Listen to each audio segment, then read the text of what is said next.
Hi Evanna, lovely to meet you. You too. Thanks so much for joining us here today. How does it feel being, because you've been, you're still like back home quite often, but it's nice to sort of be back with some of your Harry Potter family instead. It's actually really strange because I've never been in Ireland with them, so it's kind of just disconcerting to arrive here and be like, what is everyone doing here? And I also know a lot of the people at the convention, it's a lot of wizard rockers and people, so exactly, yeah, because you were quite the fan before you even got cast as Luna, weren't you? It's a bit of an understatement. Yeah. I've heard that in like previous interviews and things like that, you've mentioned that you were writing letters and things like that to her to be like, I should play this role. So how did you actually feel once the news came in, you are going to be playing Luna Lovegood? I mean, it was mixed. I had this weird confidence that I just was going to. Like, way before I did the audition, I used to tell people I was going to play that role, and they were like, yeah, right, you know? But I just felt it. I don't know how to explain it. But then again, yeah, when I finally got that, it was just a shock, and it was too many things to process at once because it was just a huge change. It was like, I didn't even have a career. I wasn't ever, I wanted to be an actor, but I didn't see it happening, so it was like that, and leaving school and meeting all these people I'd idolized. So there were so many layers to it. I couldn't process it all at once. What was it about Luna that really attracted you to the character as well? Because she's quite unique as well.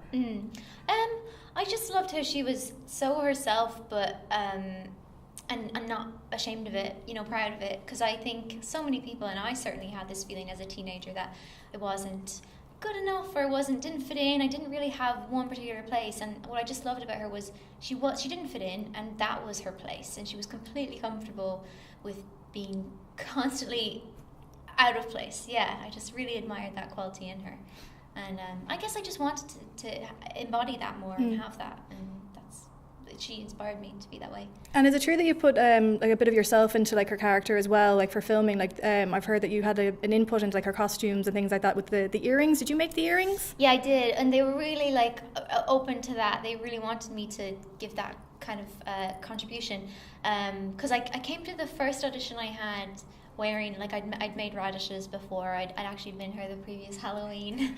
I think I'd been her a few Halloweens. It was so fate. I had radishes made.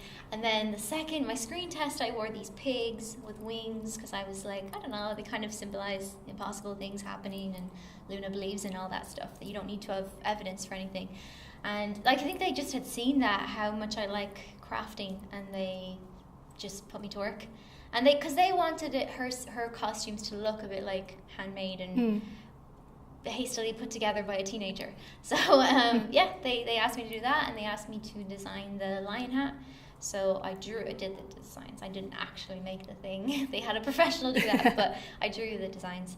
And they even asked me to do her house, but by that stage I had my leaving cert, so I had to turn it down. And now I look back and I'm like, you had an opportunity to like put your stamp on the Lovegood house, and you chose your leaving cert. And I ended up repeating my leaving cert, so that was a bad decision. Because you were so busy, you were so popular. They had to, you were like, okay, I'll still go back and do it, but like at least you did sort of get to finish it in the end. Happy enough for how it finished out in the end with the leaving? With the leaving cert, yeah. Oh yeah. I know it's a while ago now. I didn't even use it. Like, that was the thing. But I kind of just felt like I've been doing school for whatever you do, 15 years, or maybe it's not that long, 12 years. Something like that, yeah. Something like that. And I was just like, I can't just, because I really half-assed it the first time because I was on the set. It was the last film, and I just wasn't interested in. And then I was like, I can't just do it. I have to do it properly. So that's why I reset it. I went to the institute and did it properly. Yeah. And of course, like, today is September 1st, so today is the 19 years later day, and it's such a big weekend. Like, how do you feel like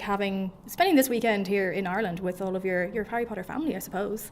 Yeah, it's really nice. Like, I don't normally I let September 1st go by and don't do anything, and now I'm really thrilled that we have a celebration and have all the people here who understand it, and kind of the fangirl creeps back in. You remember why you love it.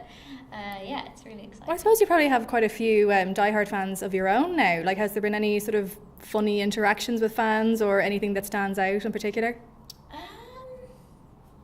Not really in particular, no. They're all just really, really nice. Like, people who like Luna are just really fun, interesting people. I feel very humbled to be, I don't know, like somebody they look up to. No, nothing too crazy, and I wouldn't say if it was, because people are just, they don't mean to be that way. Of course, like this isn't like your first time like coming back here, because you filmed My Name is Emily there not too long ago. How was that? Because like from what I've heard, it was just an amazing experience for a lot of people that were involved on the film itself. Yeah, oh, that was amazing. That was like one of my favorite projects I've done. Like, and I actually, Scarlett Byrne, who played Pansy Parkinson, she was auditioning for it. I hadn't even read the script or anything.